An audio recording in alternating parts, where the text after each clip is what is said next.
Denis, dipersilahkan. Dan tidak perlu kami informasikan terkait kurikulum vitae beliau, karena beliau sudah sangat dikenal, terutama bagi mak-mak, insya Allah sudah kenal. Kenal mak-mak? Kapan kenalannya?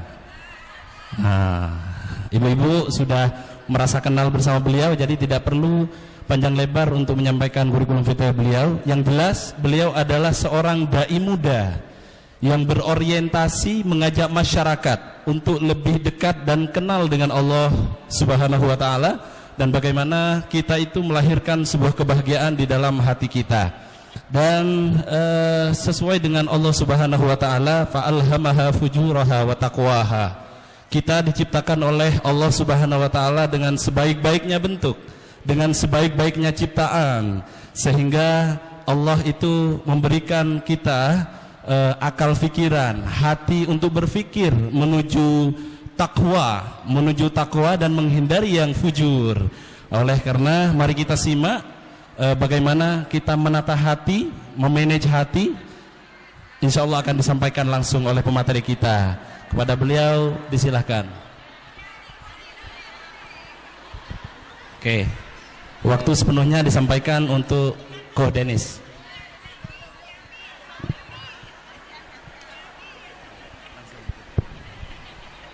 Bismillah. Pinjam ya Zat.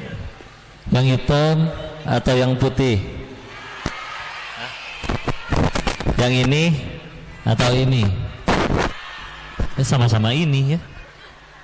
Tanpa kabel, ada kabel. Tanpa kabel ya udah ini. Ya udah. Makan. Nggak apa-apa ya Zat.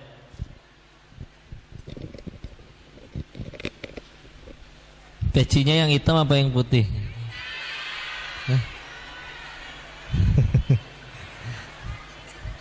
Sebetulnya nggak penting ini. Yuk kita buka dulu. A'udzubillahi minasyaitonirrajim. Bismillahirrahmanirrahim. Rabbi shrah li sadri wa yassir li amri wahlul 'uqdatam min lisani yafqahu qawli. Rabbana zidna ilman warzuqna fahman birahmatika ya arhamar rahimin. Subhanaka la ilma lana illa ma 'allamtana innaka antal alimul hakim. Allahumma inna nas'aluka ilman nafi'an wa rizqan thayyiban wa amalan mutaqabbalan. Amin ya rabbal alamin. Bismillahirrahmanirrahim. Assalamualaikum warahmatullahi wabarakatuh. Alhamdulillahirabbil alamin. Alhamdulillahilladzi arsala rasulahu bil huda wa dinil haqq liyuzhirahu 'alad dini kullih. Segala puji hanya kepada Allah. Dibangunkan kita dari mati sementara, tidur kita tadi malam ya, dan diberikan hari ini untuk bisa beramal, dan ditolong oleh Allah bisa beramal. Hakul yakin motor mobilnya ada, ongkos ada, waktu ada, pakaian alas kaki ada, niat pun sudah. Kalau Allah tidak tolong atau tidak izinkan bisa sampai ke masjid ini, bisa sampai tidak? Tidak. Berarti yang sudah sampai di sini karena Allah yang tolong atau kitanya yang sudah jadi orang baik? Allah yang tolong. Semoga pertemuan kita membuat Allah terus-menerus menolong kita ya. Salawat besar salam semoga selalu tercurah pada junjungan kita baginda Rasulullah Muhammad sallallahu alaihi wasallam beserta para keluarganya, sahabat-sahabatnya, dan semoga Allah sanggupkan istiqomah dalam meniti sunnahnya insyaallah. Salam takzim, salam hormat, dan salam kenal kepada seluruh asatidz, alim, ulama, kiai, tokoh masyarakat, para habaib, para ayah bunda yang disayangi, dirahmati Allah. Terima kasih diizinkan ngaji bareng di sini. Mudah-mudahan jadi manfaat, jadi kebaikan. Sehat semua yang hadir? Cicilan aman, cicilan? Aman ya. Uang pangkal udah beres? Belum ya. Masya Allah. Token listrik udah bunyi-bunyi? Tapi terlihat bahagia semuanya ya. Alhamdulillah. Orang yang sudah ada Allah di hatinya, Bu, nggak perlu mencari kebahagiaan dari narkoba, perselingkuhan dan lain-lain. Ngapunten ya. Orang yang akhirnya dia kecanduan obat-obatan terlarang, minum-minuman keras, selingkuh, main wanita, mohon maaf, itu justru jadi bukti bahwa mereka tidak bahagia. Ya. Makanya mereka harus cari pelarian. Lihat ketika yang pakai obat-obatan terus sedang efek obatnya habis, dia stres lagi, dia menderita lagi, maka harus cari sesuatu untuk melupakan itu semua, ya. Padahal kalau pengen jujur, masalah yang kita hadapi nyaris semuanya diundang kita sendiri, ya. Contoh, silakan tonton film azab manapun. Film azab, ya. Film azab, Bu, pasti diundang, Bu. Entah dia durhaka ke orang tuanya, korupsi, mencuri dari orang lain, selingkuh. Bayangin ya, hidup lempeng lurus gitu ya. Apakah nanti tidak akan ada masalah? Oh, selagi hidup masalah akan tetap ada. Tapi bedanya menghancurkan atau tidak menghancurkan, ya.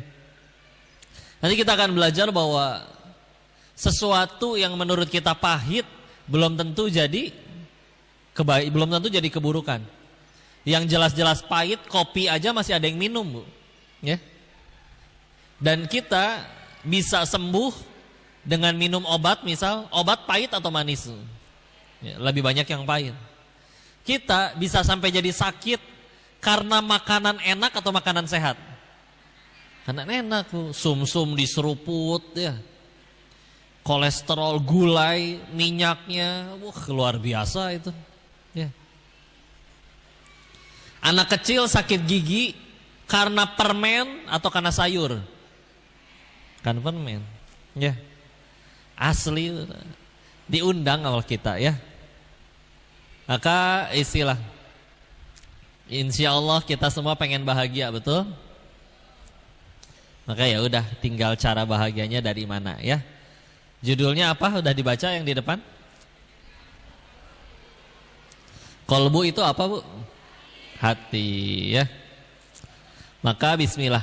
Dalam bahasa Arab kolbu itu, hati itu kolbun, ya.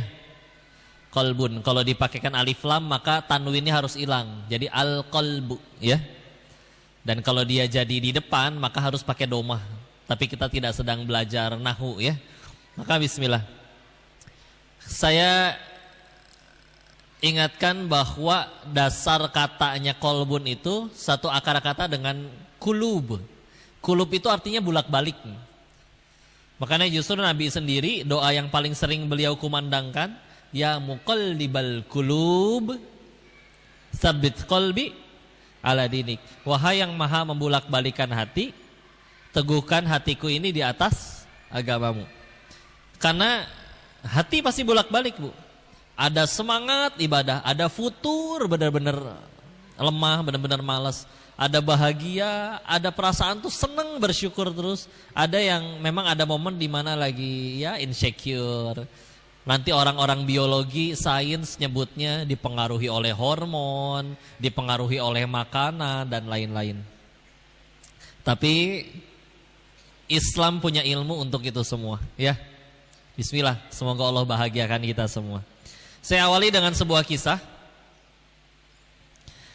Ada orang dermawan, soleh dan dermawan, dapat rezeki. Maka dia beli kambing satu. Lalu minta kiai di desanya, Pak Kiai tolong potong ya, bagi-bagiin ke masyarakat satu kampung kita. Oke, siap. Tapi saya mau pesen dong, pengen kebagian, tapi kasih saya bagian yang paling buruk aja dari kambing ini, paling buruk. Siap. Potong, bagi-bagiin, disetorin ke rumah sang dermawannya. Pak Dermawan, ini bagian yang di request. Begitu dilihat, apa isinya? Lidahnya dan hatinya. Terima kasih Pak Kiai. Ya sama-sama. Besoknya si Dermawan dapat rezeki lagi Bu. Beli kambing lagi, dianterin lagi ke rumah Pak Kiai. Pak Kiai dapat rezeki lagi, alhamdulillah. Potong lagi ya, minta tolong bagi-bagiin lagi ke semuanya. Tapi hari ini mah beda ah. Kemarin saya minta yang terburuk, saya minta yang terbaik dari kambing ini sekarang. Siap. Potong semua kebagian, setor ke rumah sang Dermawan. Begitu dilihat isi bungkusannya, ternyata isinya adalah lidah dan hatinya juga. Nanya dong, Pak Kiai kemarin kan terburuk udah sama lidah dan hati. Sekarang kenapa terbaik lidah dan hati juga? Ternyata Pak Kiainya pengen kasih pelajaran. Beliau menjawab, begitulah juga dengan manusia. Kalau sudah hatinya dan lisannya baik, dia bisa menjadi sebaik-baiknya makhluk. Tapi kalau lisan dan hatinya buruk, dia bisa menjadi seburuk-buruknya makhluk. Ya, Bu, Ibu pernah sakit hati nggak sama kambing? Ibu lewat depan kandang kambing, kata kambingnya teh, "Mbak, kambing kurang ajar." Pernah kayak gitu? Enggak. Tapi kalau sakit hati sama mulut manusia pernah? Padahal katanya manusianya lebih mulia daripada kambing. Kata manusianya, ya udah kalau gitu nikah aja sama kambing. Tapi nggak mau juga kan Bu? Masya Allah. Gitulah manusia ya. Maka kalau lisan dan hatinya tidak baik, lihat ya, bahkan bisa lebih menyakiti daripada hewan-hewan ya. Padahal hewan tidak berakal seperti manusia. Bismillah. Kadang kita fokus untuk mengisi ember pahala kita ya. Tadi udah sholat subuh, ada yang duha, ada yang hari ini udah baca Al-Quran, alhamdulillah. Ada yang kemarin sudah sedekah. Pokoknya kita beramal terus tiap hari ya. Dan ibarat kita punya ember masing-masing. Tapi kadang kita lupa, sibuk hanya mengisi tapi lupa untuk mengecek ember saya bocor gak ya? Ya. Karena nanti ada orang-orang yang pulang ke hadapan Allah dengan perasaan, dengan mengingat, wah saya hidup kan udah sholat, udah taklim, udah ngaji, udah wah macem-macem. Pas disetorin embernya di hadapan Allah, ternyata kosong. Karena embernya bocor. Ya. Apa yang bikin itu bocor? Tadi Ustaz ngebacain ayatnya. Surat 91 Asy-Syams, potongan ayatnya, ya. Lebih tepatnya kita pengen baca ayat 9 dan 10-nya. Qad aflaha man zakkaha wa qad khaba man dassaha. Sungguh beruntung orang yang menyucikannya, dan sungguh rugi orang yang mengotorinya. Apa yang dimaksud? Wahyal qalb, itulah hati. Ya. Bu, bahkan ya Bu ya, kalau kita ke dunia pendidikan Bu, ibu nyekolahin anak ibu biar apa Bu? Pinter, betul. Memang biasanya namanya belajar ya pasti jadi pinter. Tapi Bu, pendidikan di dalam Islam Bu, tujuan paling utamanya bukan bikin pinter Bu. Bukan, demi Allah. Makanya nanti kalau pengen nyari sekolah anak Bu, silakan lihat visi misi sekolahnya. Kalau tujuannya hanya mencerdaskan, mempinterkan gitu ya, tanpa ada yang ini, maka mungkin belum sesuai dengan tujuan Islam. Tujuan Islam mendidik itu apa? Contoh Quran surat ke-62 Al-Jumu'ah, surat 62 Al-Jumu'ah, di ayat keduanya. A'udzu billahi minasyaitonir rajim. Bismillahirrahmanirrahim. Huwallazi ba'atsa fil ummiyina rasulam minhum yatlu 'alaihim ayatihi wa yuzakkihim. Ustaz hafal, masyaallah. Ya. Dialah yang telah menurunkan rasul di kalangan yang ummi. Rasul kita juga ummi, tidak bisa baca tulis, untuk membacakan ayat-ayatnya, lalu untuk wa yuzakkihim, menyucikan jiwa mereka. Nonton ya. Tujuan pendidikan dalam Islam, Nabi mendidik para sahabat itu dengan pandangan ingin menyucikan mereka, menyucikan jiwa mereka. Punten ya Bu ya, kita tuh nggak pernah kekurangan orang pinter. Ada orang yang dari lahir langsung cerdas Bu, IQ-nya tinggi, cepat menghafal. Tapi kalau jiwanya tidak terbersihkan, ya lihat koruptor kita pinter-pinter tidak? Pinter ya. Kalau maling bodoh Bu. Malingnya bodoh, pengen nangkap ayam, ayamnya nggak ketangkep, malingnya yang ketangkep, bodoh soalnya, ya. Tapi kalau malingnya pinter, malingnya sendirian, satu orang, yang kelaparan jutaan orang, ini yang repot, ya. Pinter Bu demi Allah. Tapi kalau sekedar pengen, nak sekolah biar pinter, kurang Bu, ngapunten. Karena pendidikan Islam itu nggak bertujuan bikin pinter.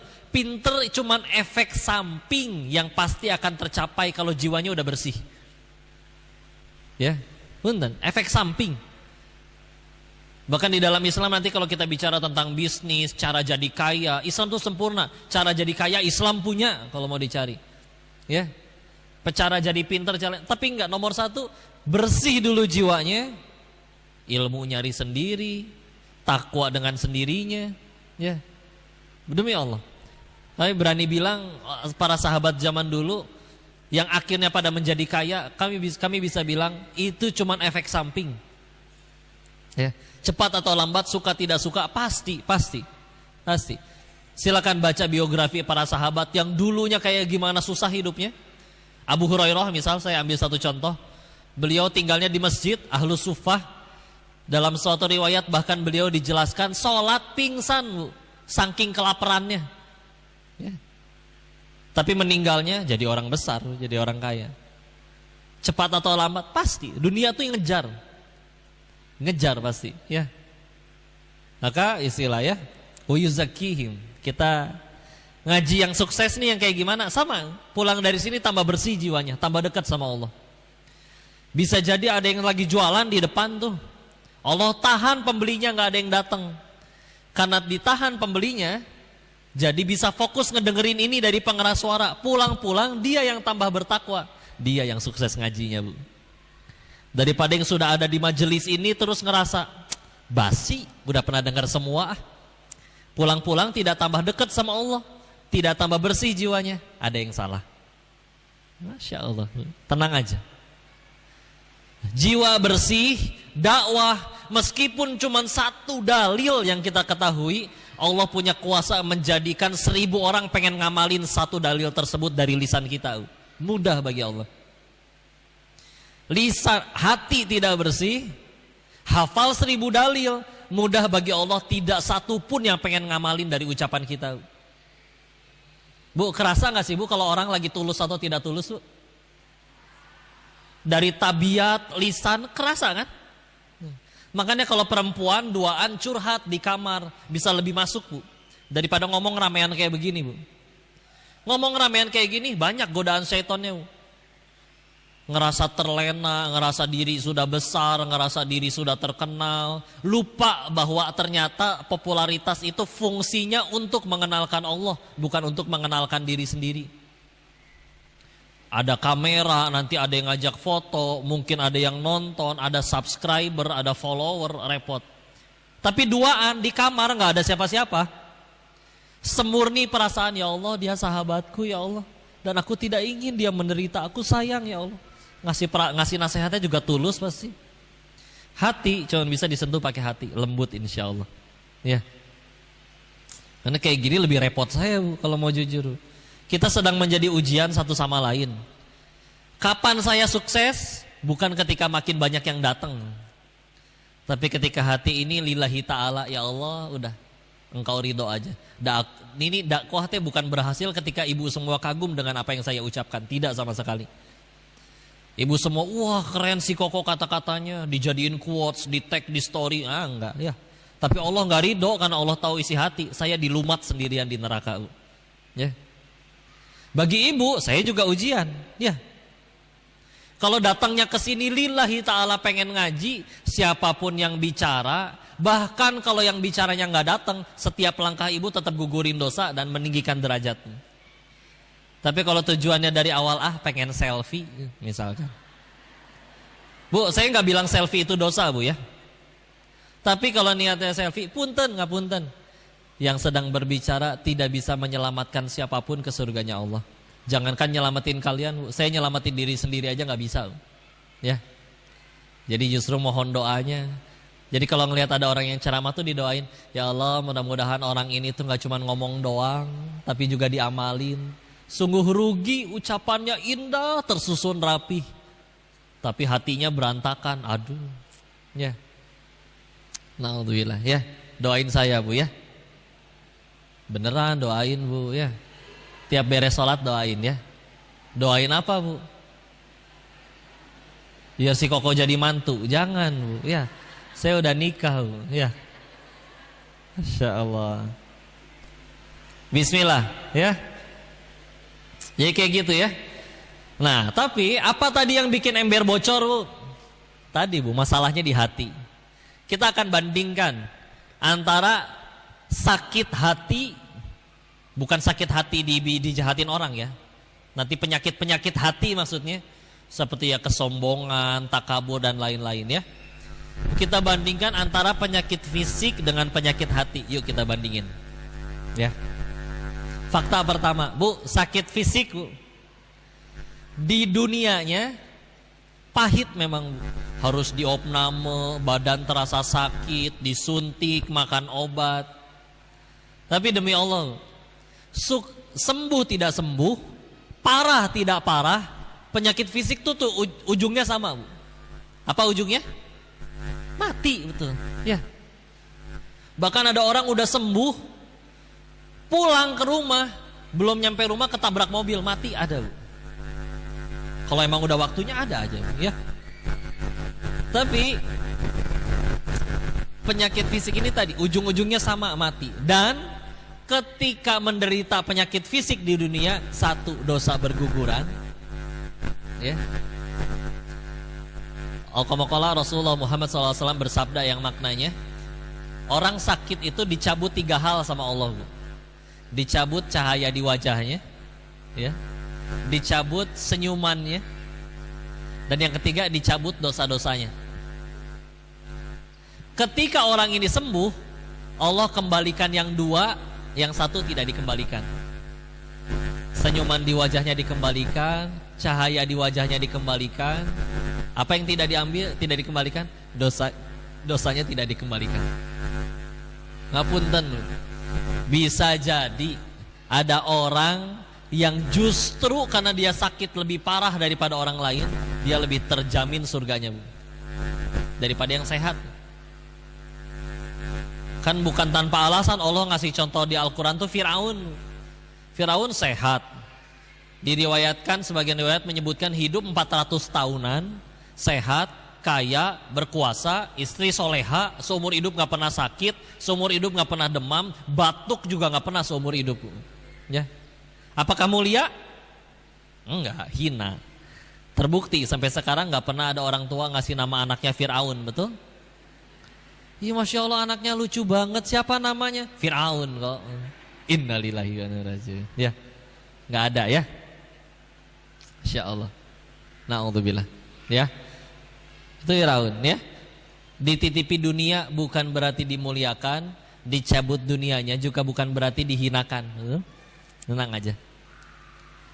Nah, tadi penyakit fisik di dunia, iya sakit.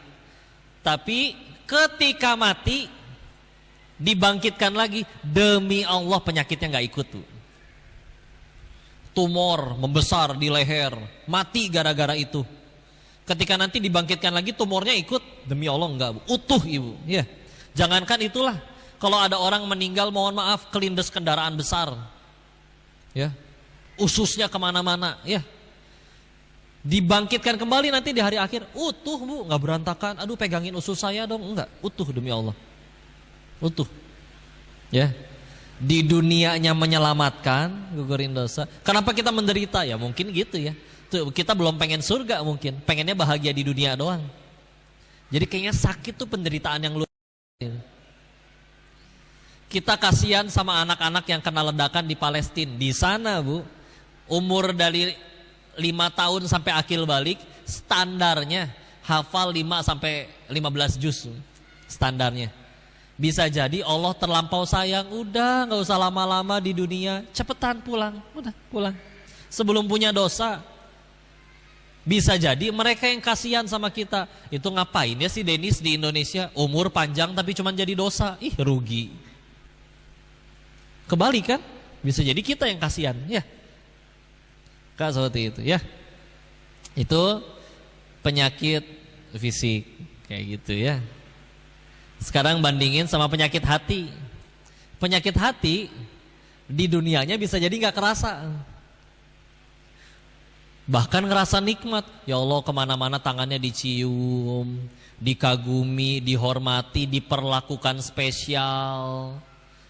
Dikaretinnya 2 berarti kalau spesial ya. Pedes itu mah ya.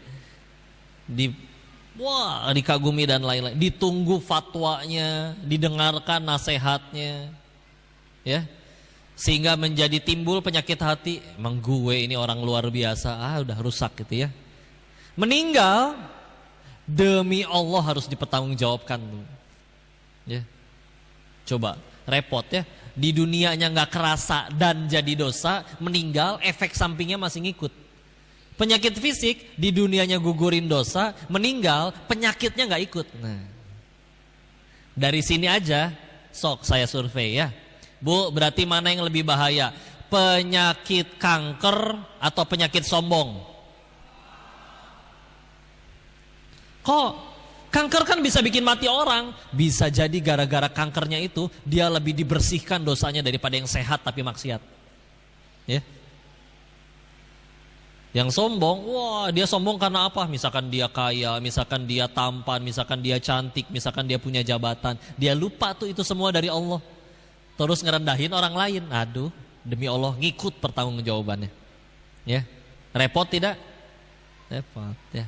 Sekali lagi tapi bukan berarti nggak boleh kaya, bukan berarti nggak boleh. Boleh, asal dipakai untuk jadi ketaatan. Ya. Sila. Maka cuman uniknya penyakit fisik sama penyakit hati itu, kalau penyakit fisik gampang ngakunya, Bu. Datang ke dokter, masuk ke dokter, dokter tanya dong, apa yang dirasa? Kita jujur, ininya dok, saya juga kemarin kebanyakan makan asbak, misalkan, ya, gimana makan asbak? Ya.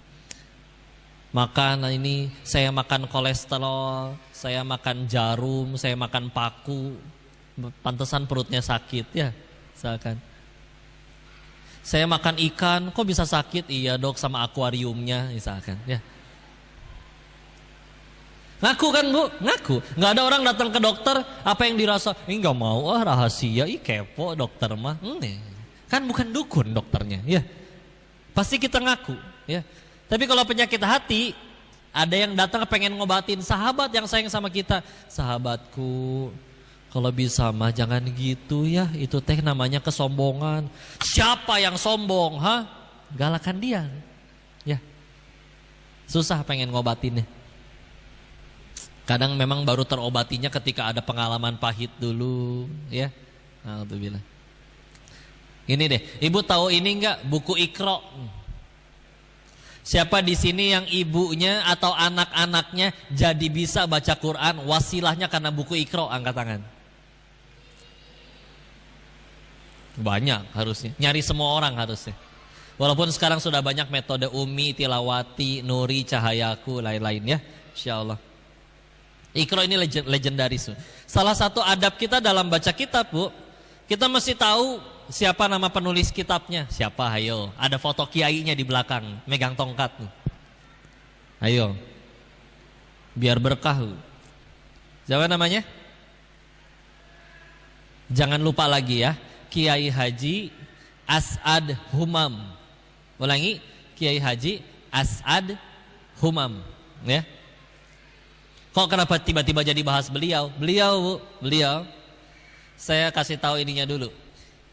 Terakhir baca artikelnya, cetakan resmi buku Iqra yang sudah terjual secara resmi 150 juta kopi. 150 juta. Berarti punten Bu, beliau punya pahala jariah mengalir minimal dari 150 juta orang baca Al-Quran ngalir ke beliau. pahalanya. Ngapunten, itu cetakan resmi. Kita tahu Indonesia teh belum yang bajakannya. Kira-kira kalau buku itu dibajak tanpa izin, tetap jadi pahala jariah nggak buat beliau? Kerennya MLM dalam Islam tuh gitu, ya. Ya. Dan kadang bukan satu anak satu ikro, Bu. Satu ikro bisa satu TPQ, Bu, 30 anak. Ya. Kalau ternyata dia anak di TPQ itu suatu ketika jadi kiai, punya pesantren ngediriin, ada 1000 anak, dia ajarinnya pakai ikro juga, ngalir nggak, Bu? Luar biasa, ya. Tapi kenapa emang beliau kok kiai? Kenapa megang tongkat? Karena dari umur 18 tahun, Bu, udah nggak bisa jalan lagi, lumpuh, harus di kursi roda. Mau apa? Marah sama Allah? Gak mungkin Allah zolim. Menyerah dengan takdir. Beliau pemikirannya bagus. Ya Allah, kalau mungkin ada kaki, umur 18 loh, Bu, umur lulus SMA, umur semangatnya main pacaran, ya.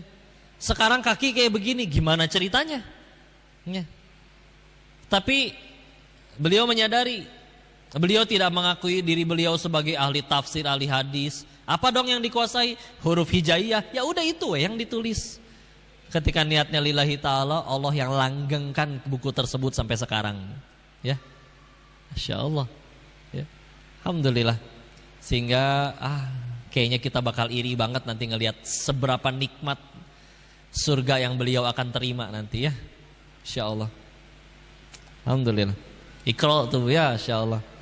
Ada, kita setiap kali baca bukunya aja per hurufnya jadi pahala, ya. Jadi gitu. Penyakit fisik sama penyakit. Latihan lagi. Penyakit tumor sama penyakit ujub, mana yang lebih bahaya? Ya, Masya Allah, ya. Hati-hati dengan hati, ya. Maka bismillah. Apa saja kok penyakit hati yang mesti diwaspadai? Yuk kita coba bahas, ya. Dulu guru kami menyebutkan penyakit-penyakit tersebut adalah shimun taki'u cidun. Apa tuh? Mohon maaf bukan ayat Al-Quran ya, Bu, ya. Itu singkatan, Bu, ya. Shimun taki'u cidun. Shi-nya syirik. Mun munafik. Shimun taki takabur. Ki dengki. Taki'u u-nya ujub. Terakhir cidun, bahasa Arab nggak ada huruf C. Cidun, cinta dunia. Dibahas satu-satu. Ya, coba ya. Shimun taki'u cidun. Syirik kita tahu ya, menyekutukan Allah. Tapi nanti terbagi jadi dua. Ada syirik jali, ada syirik khafi. Ada yang terang-terangan, ada yang samar. Ya. Kalau yang terang-terangan mah jelas ya, dia nyembah ulekan sambal, botol kecap, ya. Apapun yang disembah selain Allah berarti ya udah kesyirikan. Tapi ada lagi, Bu, syirik yang samar. Salah satu contohnya adalah riya. Ulangi. Riya itu apa, Bu? Ada yang menjawab pamer ya. Kurang tepat, Bu. Seingat saya ini pendapatnya Imam Hasan Al-Basri ya, menyebutkan bahwa riya itu adalah bukan pamer, Bu, tapi melakukan amalan tapi bukan untuk Allah. Contoh, sholat karena lagi ada calon mertua, kayak gitu. Ya, gitu ya. Bukan pamer jadinya ya. Dan ini bahaya. Kenapa? Kita ibadah, satu-satunya zat yang layak diibadahi cuman Allah. Kita pengen rezeki adanya dari Allah, pengen surga Allah yang punya surga, takut neraka cuman Allah yang bisa nyelamatin. Terus kita beribadah bukan untuk Allah, terus minta tolong kepada siapa berarti? Ya Allah nggak mau ngasih ya. Kamu ibadahnya juga bukan untuk saya, ya. Nah, Allahnya mungkin seperti itu ya, kan seperti itu. Nah, itu dia riya ya ngelakuin. Dan jelas, Bu, ya. Kan kita ibadah ngarep pahala, tapi yang punya hak ngasih pahala cuman Allah. Terus kita ngelakuin sesuatu bukan untuk Allah, ya habis ya. Na'udzubillah. Wah, apalagi kalau sampai disebut-sebut ya. Anak-anak kecil lari di masjid, Kalian gak tahu saya capek 5 tahun membangun masjid ini. Ajib. Ya. Pahala bangun masjid 5 tahun hilang dengan ngomel 5 detik. Rugi tidak? Hati-hati, hilang Bu, sehilang-hilangnya itu Bu ya. Na'udzubillah. Kenapa? Karena padahal 50.000 tahun sebelum si bapak dan si masjid diciptakan, Allah udah nentuin di situ bakal ada masjid. Allah cuma memilih sebagian hambanya untuk jadi jalan. Maha baiknya Allah, orang yang jadi jalan diizinin kecipratan pahalanya. Apa syaratnya? Ngilang weh, udah jangan ngaku-ngaku. Allah ini mah bukan saya. Ya. Aslinya kan berarti Allah yang bangun. Atau contoh, jalan ke lampu merah nih Bu, ngasih uang ke yang di lampu merah.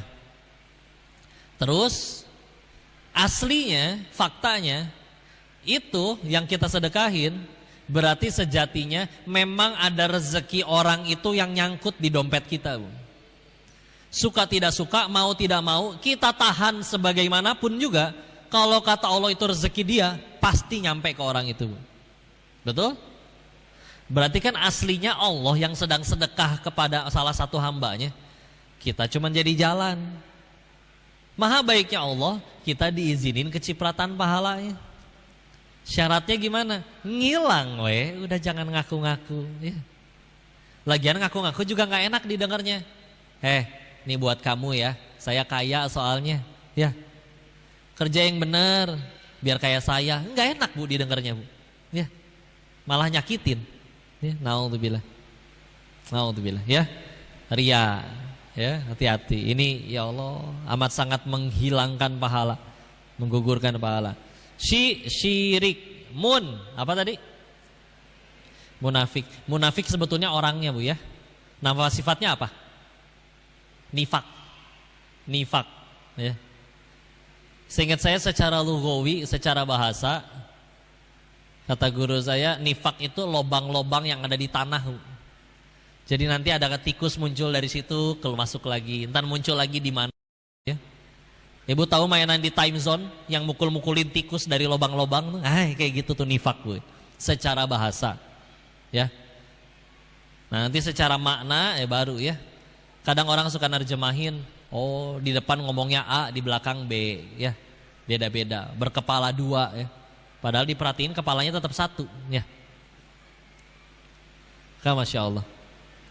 Kepala 2. Nah, Nabi udah kasih contohnya, cirinya. Ada 3. Kalau berbicara dia berdusta. Kalau janji dia ingkar. Kalau diberi amanah dia khianat. Di riwayat yang lain ada tambahan. Jika bermuamalah dengan dia curang ya. Suka licik orangnya ya. Tapi memang yang lebih masyhur yang 3 tadi. Jika bicara dia dusta, jika janji dia ingkar, jika diberi amanah dia khianat. Jadi ya nggak bisa dipegang Bu ya. Nah, ini mudah-mudahan tidak terjadi degradasi kalau di kita Bu. Karena kadang kalau kita bilang kejadian yang paling umum nih ya, Mbak jadi ikut gak? Iya, duluan aja. Nanti saya insya Allah nyusul. Yang kayak gitu gak akan datang biasanya Bu ya. Insya Allahnya ini Masya Allah. Duluan aja, insya Allah nyusul. Aduh Insya Allah. Jangan Bu ya, harus mahal. Ibu tahu yang nama, pernah dengar kata hadis? Pasti pernah ya. Ilmu hadis Bu. Ilmu hadis itu disusun. Ilmu hadis itu ilmu gini, apa bahasa Jawanya? Jarene. Jarene tahu Bu? Apa artinya? Katanya, beneran Bu, contoh HR Bukhari. Hadis riwayat Imam Bukhari. Kan Imam Bukharinya gak pernah ketemu Nabi Bu. Beda zaman. Berarti Imam Bukhari tahu dari mana kalau Nabi pernah berucap seperti itu? Nah, itulah ada yang namanya sanad, silsilah. Imam Bukhari mendengar dari gurunya Imam Qutaibah bin Said misalkan. Qutaibah bin Said mendengar lagi jarene gurunya berkata, ya, Imam Laits bin Sa'ad misalkan. Imam Lais bin Sa'ad mendengar dari gurunya, misalkan Imam Az-Zuhri jarene berkata. Imam Az-Zuhri mendengar dari gurunya sahabat Nabi Abu Hurairah jarene berkata. Jarene kabeh kan. Tapi jarenenya orang mukmin tidak berdusta. Riwayatnya, rawinya thiqah, bisa dipercaya. Bu, orang mukmin itu orang yang orang yang mukmin itu bukan berarti orang yang nggak bisa bikin dosa, Bu. Masih bisa tergelincir kepada dosa. Tapi orang yang mukmin sejati nggak akan berbohong lisannya. Kecuali bohong yang diizinkan dalam syariat ya. Ada 3 bohong yang diizinkan dalam syariat. Contoh 1, bohongnya dalam peperangan. Ya. Ya Nabi zaman perang, ketika ditanya misalkan, wahai Rasul, rencana kamu apa? Masa ya dijawab? Ya tuh ketangkep nanti ya. Jadi itu bisa. Yang kedua, bohong untuk mendamaikan 2 orang bersaudara. Ya. Misalkan saudara kita nih, sahabat kita lagi bertengkar, kita bilang ke yang si A, dia tuh aslinya nggak gitu tahu, malah suka berbicara kebaikan tentang kamu, padahal nggak tahu juga, Bu. Itu masih boleh, ya. Yang ketiga, bohongnya suami kepada istrinya. Tapi saya belum beres ya. Ini bohongnya bukan bilang pergi kerja padahal ke rumah janda, bukan Bu ya. Tapi kata ulama yang mensyarah hadisnya, maksud bahwa kebohongan di sini adalah gombal. Gombal ke istri mah jadi pahala, Bu. Berkata ya, gombal keselingkuhan mah hancur ya. Coba, wahai istriku, wajahmu sungguh bercahaya. Emang benar nyala, Bu, wajah ibu? Emang ibu lampu senter mukanya? Enggak, Bu. Ya. Wajahmu seperti rembulan? Enggak, Bu. Ya, rembulan kan ancur-ancur, bopak-bopak ya. Geradak berarti ya. Nah itu Bu ya. Seperti itu ya. Aku bahagia bersamamu. Itu mah jujur ya. Insya Allah ya.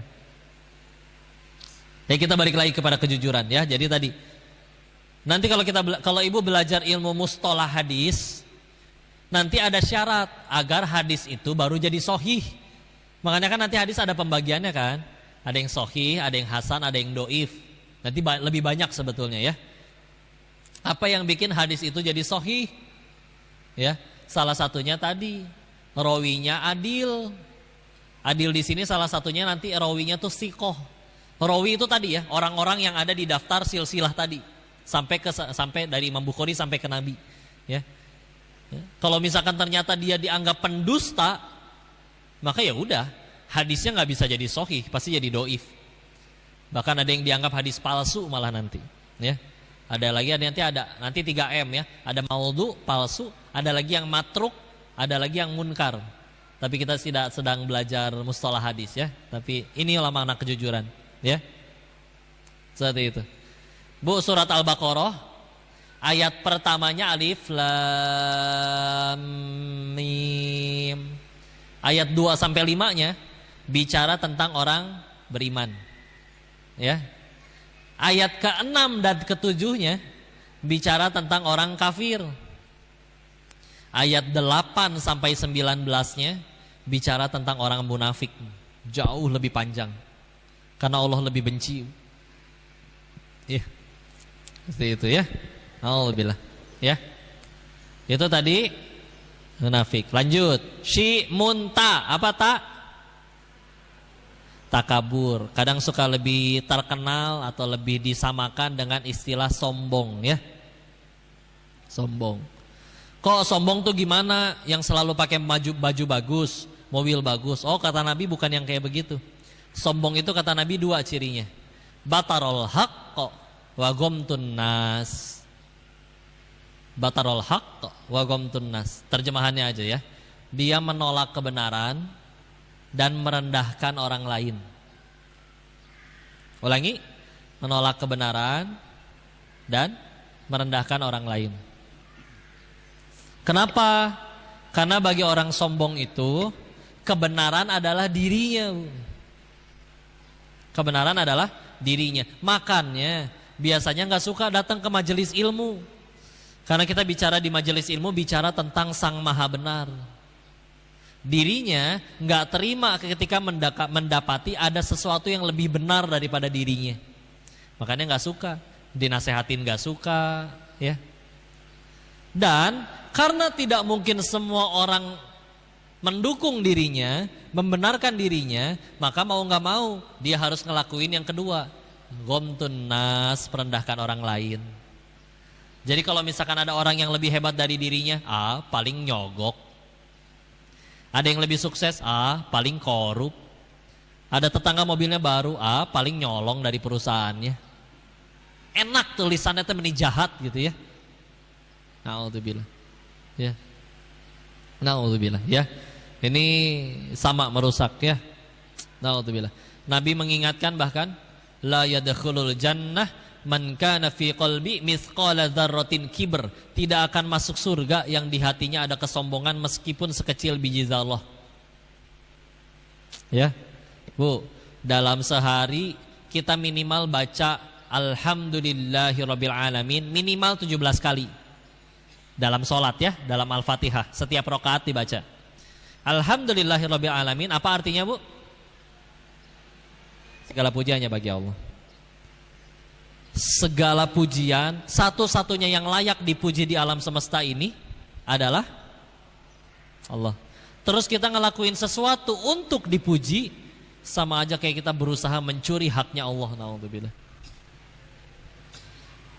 Setiap kali dipuji ada dua fakta ya, yang harus kita sadari. Setiap kali dipuji ada dua fakta. Satu, aslinya kita dipuji karena Allah menutupi aib. Allah tahu kita waktu sendirian pernah ngapain aja, tidak Allah bongkar. Yang kedua, aslinya yang dipuji itu Allah, bukan kitanya.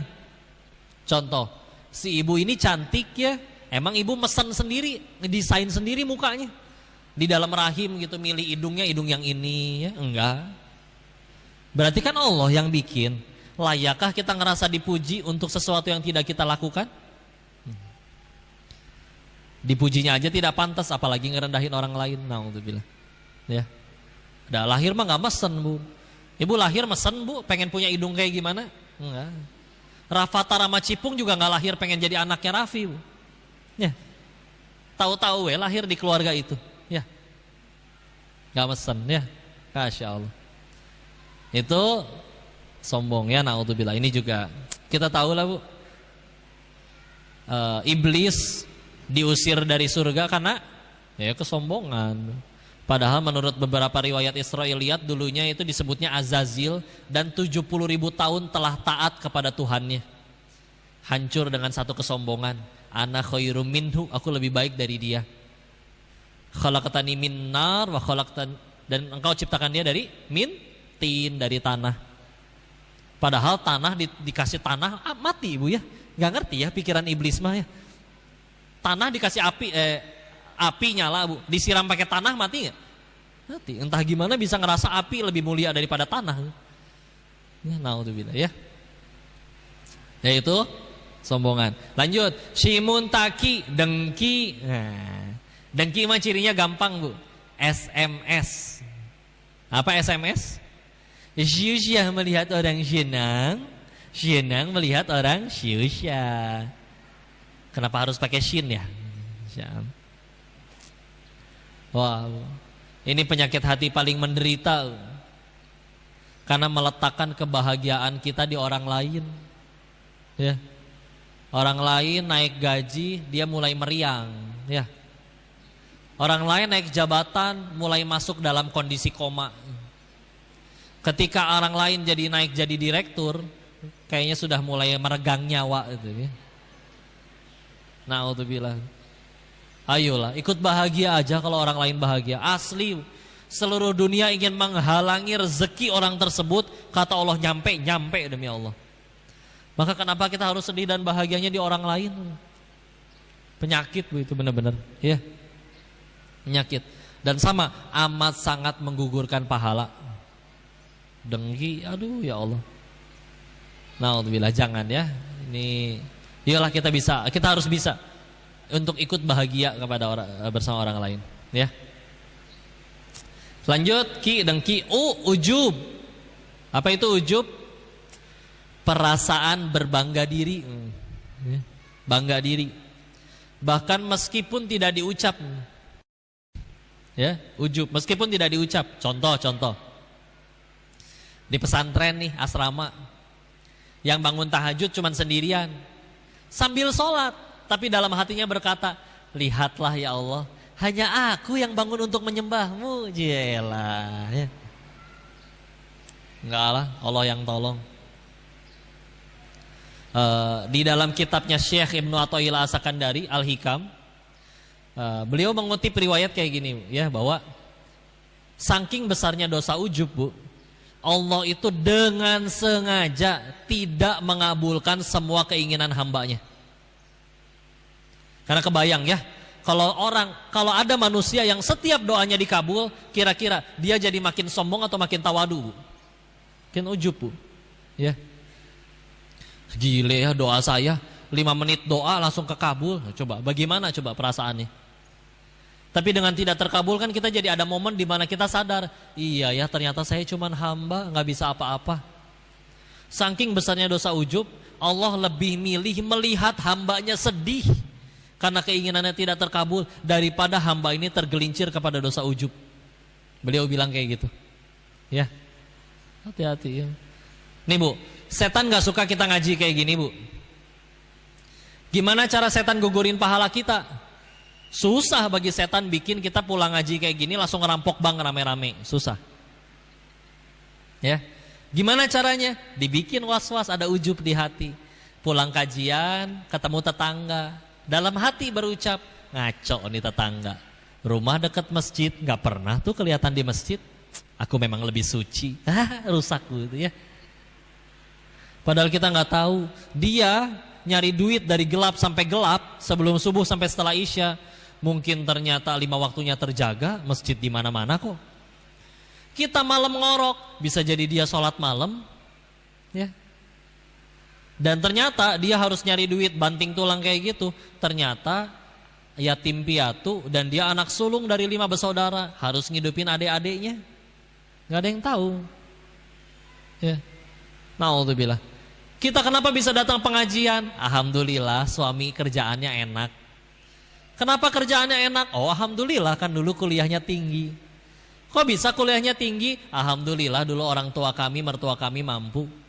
Kok bisa orang tuanya mampu? Ya kalau ditanya terus mah semua juga dari Allah ya. Berarti kita yang sekarang udah ada di pengajian karena kita yang soleh-soleha atau karena Allah yang tolong? Udah lah ya. Kalau Allah mau bisa jadi dia yang ahli taat, kita yang dibiarkan bermaksiat. Enggak, kita juga ditolong Allah. Ya. Itu ujub, ya. Yang terakhir cidun. Apa tadi? Ada pendapat yang menyebutkan ini ucapan sahabat Abdullah bin Mas'ud, ada pendapat yang menyebutkan ini sampai ke Nabi, marfu, ucapan Nabi. Tapi nasihatnya bagus. Hubbud dunya ra'suhu li khati'ah. Cinta dunia itu pangkal dari segala dosa. Ya.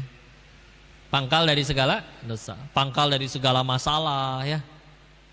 Besoklah lihat acara-acara kriminal ya. Ada yang menjarain ibunya, rebutan warisan. Ada yang bunuh saudaranya sendiri, rebutan perempuan. Ya. Na'udzubillah ya. Jadi hati-hati ya. Dan ini amat sangat melemahkan ya.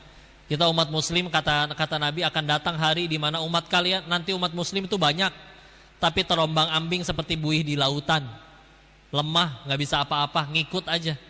Kenapa kami banyak tapi lemah? Kalian terhinggapi penyakit wahan, cinta dunia dan takut mati ya. Cinta dunia dan takut mati ya. Padahal mati pasti akan terjadi.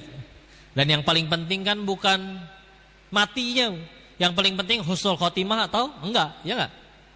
Dan bicara husnul khotimah berarti bicaranya bukan mati karena apa, tapi mati sedang apa. Beda tidak? Beda. Kok matinya karena COVID, tapi sedang sujud terakhir lagi sholat, husnul khotimah. Kok matinya di masjid, wih keren, tapi lagi nyolong speaker jatuh ketimpa, ya. Berarti su'ul khatimah, ya. Sedang apa, ya? Ya kayak gitu, we. Oh ya, ada sedikit tambahan amalan. Kok ada nggak amalan buat kita menghilangkan sifat munafik? Ada, ya. Dari hadis riwayat Imam At-Tirmidzi, derajat hadisnya hasan. Ada amalan. Kata Nabi, qala Rasulullah SAW bersabda yang maknanya, barang siapa menjaga sholatnya, ikut takbiratul ihram imam. Jadi maksudnya nggak telat, ya, tidak masbuk rakaat ketiga, rakaat keberapa, ya. Ikut takbiratul ihram imam pertama. Ikut imam. Selama 40 hari berturut-turut, ya, selama 40 hari berturut-turut tidak ketinggalan sholat, tak ikut takbiratul pertama imam, maka apa ganjarannya? Akan diharamkan api neraka baginya. Yang kedua, akan dihapuskan, dihilangkan sifat kemunafikan dari dirinya. Kok gimana nih, udah hari ke-39, zuhurnya masbuk, baru ikut rakaat kedua, ulangi dari hari pertama. 40 hari itu dijaga. Ya aduh, azan lagi diangkot, ibu turun dulu dari angkot. Ya. Kok kalau perempuan gimana? Kan di rumah sholatnya. Ya udah, tepat waktu di awal. Jangan sampai azan jam 12 tepat, ya kita baru sholatnya nanti setengah 2, setengah 1. Ya kan ketinggalan kan berarti. Ya udah. Kalau yang laki-laki ya udah, ikut takbiratul ihram imam. Selama 40 hari berturut-turut dijaga nanti insyaallah. Mudah-mudahan. Yang paling kerennya tadi dihapuskan, dihilangkan sifat kemunafikan dari dirinya. Ya. Maka bismillah, mudah-mudahan jadi orang yang bersih. Tapi gitu, Bu. Perjuangannya kayak gitu ya. 40 hari, enggak sebentar, lumayan, Bu. Dan kalau gagal satu waktu, ngulangin lagi. Ya. Memang ada pendapat yang menyebutkan silakan pilih satu waktu aja, misalkan subuh doang gitu. Tapi seingat saya dari guru saya yang lain lebih rojih, lebih aman. 5 waktunya 40 hari enggak pernah ketinggalan. Ya. Kenapa? Kalau perempuan kan boleh sendiri, kalau laki-laki ya berjamaah, ya. Kalau perempuan sendiri di rumah ya udah. Cuman karena memang ini riwayatnya takbiratul ihram imam, ya. Nah, kadang-kadang kan ketika takbiratul ihram imam kan perempuan memang boleh di rumah, tapi kalau laki-laki ya berarti dia ikut imam. Ya. Berarti berjamaah, ya. Berjamaah tepat waktu di masjid, tidak telat. Yuk, coba 40 hari. Selamat mencoba, ya. Bismillah. Bu. Masya Allah. Masih bangun? Masih seger? Masya Allah. Pengen foto-foto? Masya Allah. Saya sampai kapan ini jamnya, waktunya? Ya. Oh, udah waktunya tanya jawab, kata. Ya udah ya, silakan. Dipersilakan kembalikan kepada Tuan MC kita, tafadhol untuk masuk sesi selanjutnya. Nanti ada penyampaian program juga dari tim Darut Tauhid Peduli. Oh, sama izin ini nyampein. Alhamdulillah atas izin Allah ini udah terbit kembali buku Perjalanan Mencari Allah. Ini cerita tentang ya kebesaran Allah ya dalam hidup hambanya. Ada hamba Allah yang nggak bisa milih, tahu-tahu terlahir di keluarga Tionghoa, TK sampai SMA-nya sekolah Katolik. Udah gitu nyari duitnya ke Thailand jadi bandar judi. Terus ya sampai yang sekarang alhamdulillah dirangkumkan jadi satu buku. Mudah-mudahan ada kebaikan yang bisa diambil. Nanti buat yang ada yang mau komitmen untuk yang berdonasi, ngebantu saudara-saudara kita yang kesulitan, katanya nanti bisa sambil ditanda tangan dan foto bareng, cenah eksklusif berdua, cenah. Saya dijual nih kayaknya nih. Nanti disampaikan oleh tim ya. Barakallah. Silakan Ustaz dilanjutkan.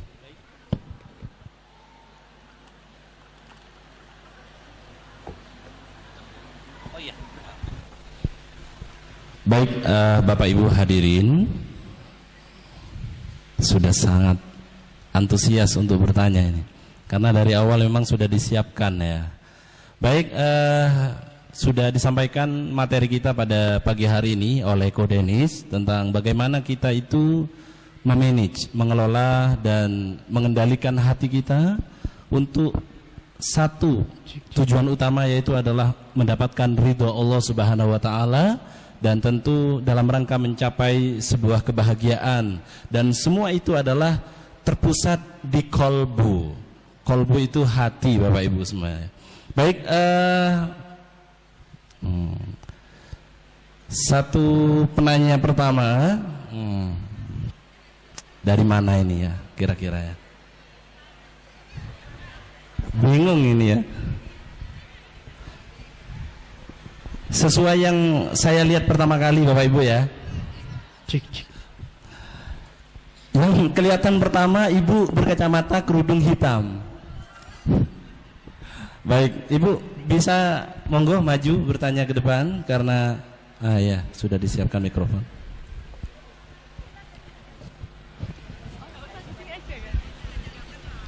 Bisa langsung ditujukan ya. Nanti akan dijawab satu persatu. Kalau sudah ternyata waktu tidak cukup, maka akan disudahi. Kalau misalkan masih ada waktu, nanti bisa dilanjutkan untuk pertanyaan-pertanyaan berikutnya. Baik, silakan Ibu. Assalamualaikum warahmatullahi wabarakatuh. Waalaikumsalam warahmatullahi wabarakatuh. Saya wali murid dari SD Mugab. Oke. Dengan Ibu Dian. Dian. Iya. Baik. Begini Ustadz, saya mau menanya terkait masalah dendam. Kadang Apa Ibu? Dendam. Dendam. Iya. Kadang kita tidak sengaja karena Bisa lebih dekat Ibu, suaranya biar lebih terdengar ya. Mikrofonnya. Saya dredeg Ustadz. Oh, dredeg. Nggak usah dredeg Bu, bismillah. Bismillah. Agak dekat. Nah. Iya, sudah ya Ustadz. Masalah dendam, kadang kita tidak dalam bersosialisasi, kadang ada rasa pernah berselisih dengan seseorang. Nah itu kadang secara tidak sadar itu ada dendam, walaupun secara sadar kita memaafkan, tapi masih ada batasan-batasan. Aku nggak mau ketemu sama kamu, aku nggak mau bersosialisasi sama kamu dengan alasan kita nggak mau lagi ada perselisihan lagi. Nah itu bagaimana Ustadz? Itu aja, terima kasih. Baik, Wassalamualaikum warahmatullahi wabarakatuh. Waalaikumsalam warahmatullahi wabarakatuh. Langsung dijawab ya. Saya tadi dengarnya gendam Bu. Gendam mah yang di dukun itu ya, di santet ya. Ini dendam, pakai D ya Bu ya. Dendam. Masya Allah. Bismillah. Satu, kita mesti sadari dulu, apakah ada keuntungan dari mendendam? Ada keuntungannya tidak? Tidak. Kok? Tapi kan saya disakiti. Apakah Allah tidur? Tidak. Maka hukumannya bagi orang tersebut akan ada, setiap perbuatan ada balasannya. Ya, maka yuk jangan. Ini secara umum dulu ya. Kalau kita punya dendam sama orang, jangan capek-capek ngotorin tangan kita untuk balas dendam ke orang itu. Kenapa? Kita nggak ngapa-ngapain aja, balasan dari Allah akan tetap datang untuk orang itu. Dan balasan dari Allah tetap lebih sempurna. Dan nggak bisa kabur. Lolos di dunia, lebih repot balasannya di akhirat. Kalau kita ngotorin tangan kita untuk ngebalas, iya, paling yang terpuaskan siapa? Hawa nafsu.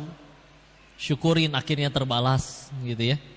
Tapi ya kita ngerugiin. Ibarat kalau ada pihak lain yang pengen yang bisa ngelakuin, ngapain kita capek-capek? Nih Bu, untuk bawain minuman ini ternyata ada petugas yang memang kerjanya nganterin minuman, misal. Maka ngapain kita bolak-balik nganter ngambil? Kan udah ada yang tugas istilahnya. Analoginya seperti itu.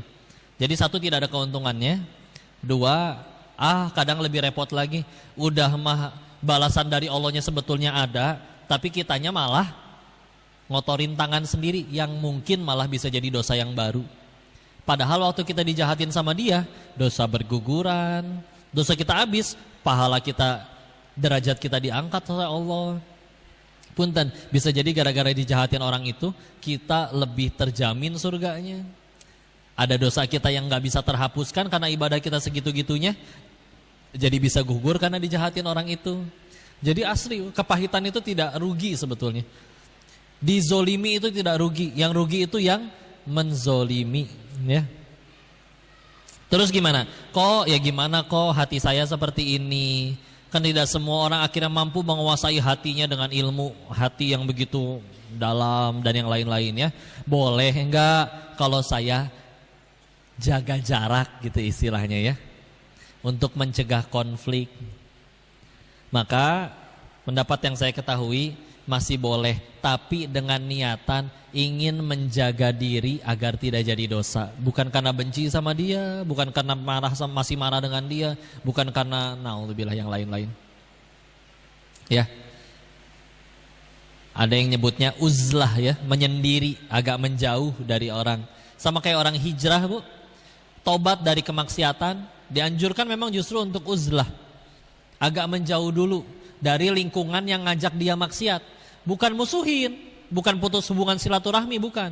Jaga diri dulu sampai bismillah kita udah siap gak akan tergoda lagi oleh mereka, baru kita balik lagi ke mereka. Dakwah ke mereka. Ya. Tapi ya itu kan beda ya, satu dengan hijrah, satu ketika dijahatin. Tapi yang pasti tadi ya, aslinya dizolimi itu gak rugi, tapi yang rugi itu yang menzolimi. Jadi, dan ada amalan, kata Buya Yahya ya, ada amalan para wali. Kayak gimana amalannya? Normalnya orang dijahatin balas jahat, itu normal. Tapi ada yang tingkatannya lebih tinggi, dia dijahatin, dia gak balas. Tapi malam bangun, ambil wudhu, sujud, mintanya ke Allah. Mau lari kemana itu orang, gak akan bisa ya, karena udah mintanya ke Allah. Tapi ada yang lebih tinggi lagi di atas itu, amalannya para wali. Dia dijahatin, dia gak balas. Dia bangun tidur malam, sholat malam, berdoa di hadapan Allah dengan doa, ya Allah tetangga saya ya Allah, dia yang ngutang, dia yang galak ya Allah.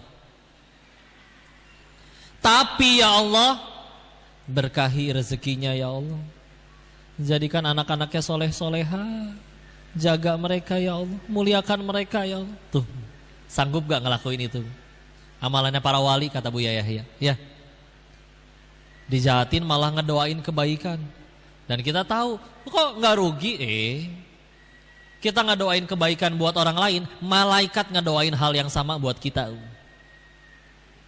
Kita doa bisa jadi terhalang dosa, malaikat kan nggak punya dosa, ya. Maka dan kalau bisa ngelakuin, punya hati yang luar biasa kayak gitu. Dan proses ya, perlu waktu ya, punya hati kayak gitu. Tapi toh setelah dipikir lagi, yulah. Anggap kita marah, balas dendam ya. Kadang apa ya? Kadang bisa terjadi kerusakan yang lebih besar. Benar-benar permusuhan seumur hidup. Malah akhirnya saling balas, membalas. Sampai akhirnya bisa nggak, dari tadinya cuma lisan bisa jadi ke fisik. Ya. Nggak, sama sekali tidak jadi mau solusi dan mengobati. Nah, bismillah lah, itu aja ya insyaallah. Wallahu a'lam bishawab, mudah-mudahan bisa menjawab pertanyaan. Baik, masih ada waktu untuk sesi tanya jawab untuk pertanyaan yang kedua. Baik, Ibu yang berkerudung putih berkacamata sudah standby karena tadi keduluan.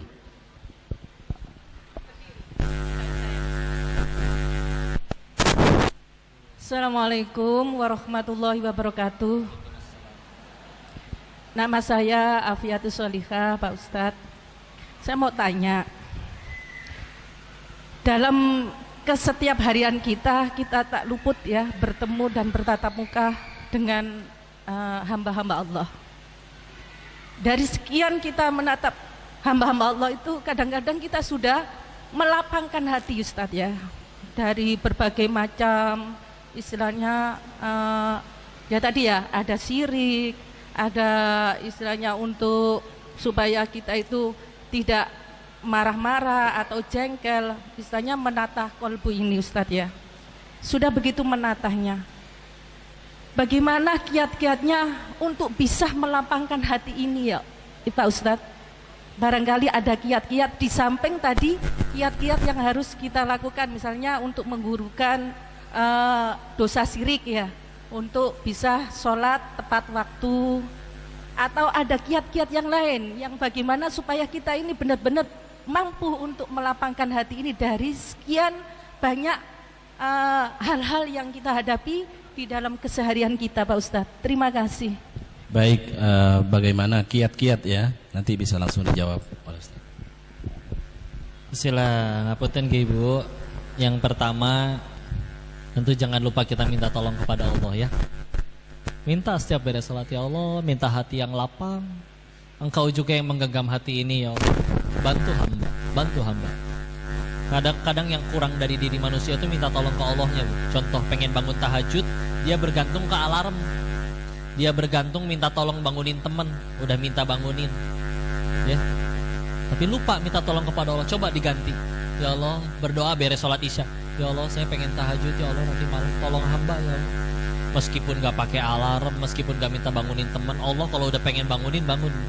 Pengen pipis kek, digigit nyamuk kek, gempa bumi kek. Serem juga ya. Tsunami, jangan ya. Ya Allah, minta tolong ya. Yang kedua, yang tentu paling harus kita pikirin, diubah sudut pandangnya. Selagi sudut pandang kita masih memandang saya untung atau rugi, yang mana yang saya suka, akan selalu minus. Tapi kalau yang selalu kita pikirkan dan jadi tujuan adalah Allah suka atau tidak, ini membuat saya tambah dekat ke surga Allah atau tidak, ya beda tujuan lah. Kayak misalkan gini, setelah saya minum ini Bu, kata saya ini masalah, harus saya buang jadi sampah. Kata pengusaha daur ulang, ini Bu, di dasar tong sampah juga digali-gali, dikumpulin. Bendanya sama, sudut pandangnya beda, perbuatannya berbeda. Kalau hidup kita hanya bicara, loh saya kan udah baik, harusnya dia balas kebaikan. Loh saya kan udah takwa, harusnya dia juga orang jadi kayak begitu. Kalau bicaranya bicara masalah nggak akan seimbang ya. Karena emang kalau ya begitulah, berharap ke makhluk, sengaja Allah bikin kayak gitu supaya ada perasaan bahwa oh gini ya ngarap ke makhluk, beda sama ngarap ke Allah. Dakwah, orang jadi baik, Allah yang ngubah, kita nggak berani ngaku-ngaku. Dakwah, orangnya malah mencaci kita, ya kan kita dakwah bukan supaya dia kagum, biar Allah suka weh. Dan selagi niat kita benar lillahi ta'ala, tetap jadi pahala. Nggak mungkin Allah ketiduran, malaikat juga nggak ketiduran, nggak mungkin nggak kecatat. Jadi nggak pernah rugi kan kalau urusan sama Allah. Kapan masih rugi? Kalau standar bahagianya masih selalu yang kita suka. Yuk, setiap kali ketemu orang berarti kita ngelihatnya jangan saya dapat untung apa nih gaul sama dia. Ini orang ngerugiin saya atau enggak? Ini orang nguntungin saya atau enggak? Ngelihat orang itu dengan pandangan, ya Allah, Kau yang pertemukan kami, kita jadi tetangga, kita jadi teman kerja, ya. Maka memandangnya dengan pandangan, ya Allah, bagaimana caranya agar hubungan aku dengan dia ini membuat aku tambah diridhoi oleh-Mu, membuat aku tambah dekat dengan surga-Mu. Dengan pandangan itu aja. Ya Allah, pengen ke surga, mungkin Allah memandang, ya Allah, atau malaikat juga mikir, ya Allah, ini orang pengen ke surga, sholat lupa rakaat melulu, istighfar jarang, sedekah apalagi, tapi Allah pengen kabulin dia ke surga, sedangkan dosa-dosanya gimana gugurnya. Tahu-tahu dikasih pertolongan, ada orang yang nyakitin, dikira sia-sia, tidak, demi Allah. Atau mungkin Allah pengen ngangkat derajat seseorang, tapi ya ibadah kita tidak seperti para imam besar. Imam Ahmad contohnya, Ahmad bin Hambal rahimahullah, sehari semalam sholatnya tidak pernah kurang dari 300 rakaat. Kalau sedang sakit 150 rakaat. Kita nggak mungkin kayak beliau ibadahnya. Terus gimana cara naik derajatnya? Tahu-tahu ditolong, ada yang nyakitin, nggak rugi.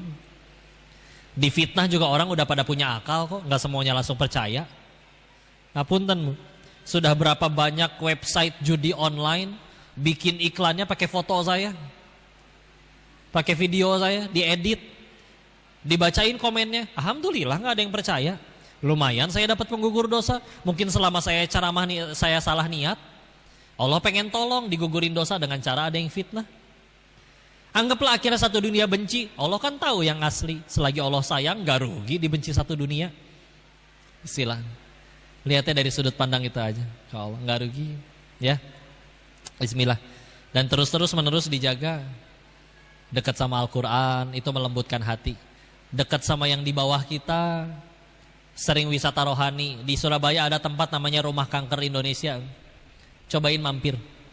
Ketemu nanti sama orang-orang yang udah divonis umur saya 6 bulan lagi, tapi bisa mereka yang ngajak bahagia. Katanya enakan saya, udah tahu kapan, jadi bisa prepare. Coba kita, nggak tahu kan? Karena nggak tahu jadi nyantai. Tahu-tahu kuotanya habis. Repot, ya. Sudut pandangnya diganti, ya. Sila. Wallahu a'lam bishawab. Mudah-mudahan bisa menjawab pertanyaan. Baik, masih ada sesi pertanyaan. Di bagian tengah sudah ada 2 penanya. Saya tawarkan ke bapak-bapak. Oke. Bapak-bapak ada? Oke, Bapak. 1 penanya lagi. Karena yang bertanya tadi sudah ibu-ibu, sekarang kasih kesempatan untuk Bapak ya. Pak, ini satu suami bawa 3 istri atau gimana, Pak? Perbandingannya jauh banget ini ibu-ibu bawa, Pak. Assalamualaikum warahmatullahi wabarakatuh. Waalaikumsalam. Waalaikumsalam warahmatullahi wabarakatuh. Perkenalkan, saya Fajar. Saya mau bertanya di luar tema. Boleh. Bagaimana caranya kita menanggapi istri yang suka marah-marah? Istri yang suka marah-marah. Jangan-jangan bapaknya ini istrinya suka marah-marah ya. Oke. Sudah, pertanyaannya cukup? Baik, bisa dijawab. Bagaimana cara menanggapi, pertanyaannya ya, bagaimana cara menanggapi istri atau menangani istri yang suka marah-marah? Monggo dijawab, Ko. Pak, ada istri saya loh, Pak. Istri saya mah baik, alhamdulillah. Ya. Gimana cara menanggapi istri yang suka marah-marah? Ya. Samalah masalah itu tidak berbahaya. Yang bahaya itu kalau kita salah menyikapi masalah. Ya. Kayak contoh anak SD nggak lulus ujian bukan karena soalnya, tapi karena jawabannya salah. Ya. Iya kan? Coba kalau jawabannya benar, lulus. Ya. Jadi tergantung ya, kita mau mandangnya dari sudut pandang mana. Kalau selalu, makanya sudut pandang ini penting banget ya. Kalau selalu kita ngelihatnya dari sudut pandang, ini hakku sebagai suami, ini kewajibanmu sebagai istri, ditambah perbandingannya, ngelihat sekeliling, apalagi kalau perbandingannya drama Korea, aduh tambah rusak. Dari drama mah acting, makanya dia bisa nurut di ininya, ya. Jadi kalau misalkan di ini nyata, kalau selalu memandangnya dari sudut pandang itu, gimana? Dunia tidak akan selalu berjalan sesuai keinginan kita. Apalagi seorang Umar bin Khattab aja masih dimarahin istrinya. Tapi apakah beliau balas marah lagi? Enggak. Ingat jasanya ya Allah, dia telah menyusui anakku, mengandung anakku selama 9 bulan dalam kondisi yang tidak nyaman. Ya.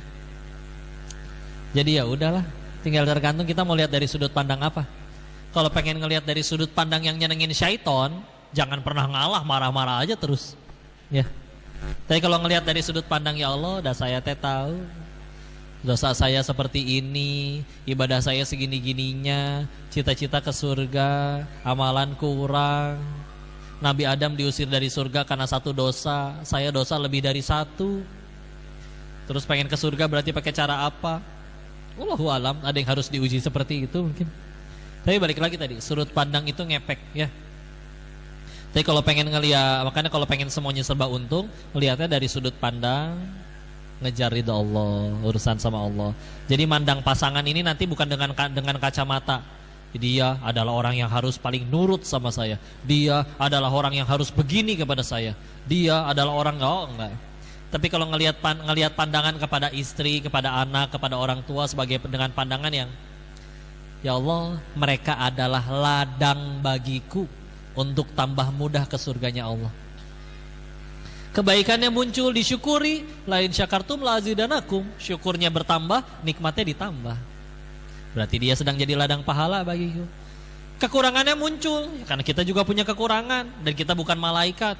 Kita tidak sempurna. Ketika kekurangannya muncul, bahkan jika menyakiti satu sama lain, berarti kita sedang digugurkan dosanya satu sama lain.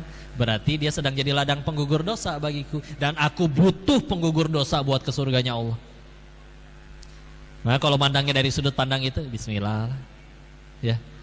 Jadi tinggal ngelihat nih, pengen yang pakai sudut pandang yang mana. Kalau pakai sudut pandang yang tadi, memandang dia adalah ladang, sarana bagiku untuk tambah dekat ke surganya Allah. Punten, bisa jadi Bapak lebih mudah ke surganya Allah karena istrinya begitu. Dan bisa jadi bapak malah gagal ke surga kalau istrinya nggak pernah marah-marah. Betul ada kayak gitu. Nah, ada kemarin waktu ada kajian di Taiwan, ketemu Gus Reza dari Lirboyo. Beliau cerita ada seorang wali Allah yang dia menjadi wali Allah karena kesabarannya menghadapi istrinya. Aduh, izin saya lupa namanya. Beliau juga tidak menyebutkan sumber kitabnya. Tapi ya udah ngambil hikmah aja. Karena sekali lagi dizolimi, dijahatin, gak pernah rugi. Yang rugi tuh kalau kita yang menzolimi.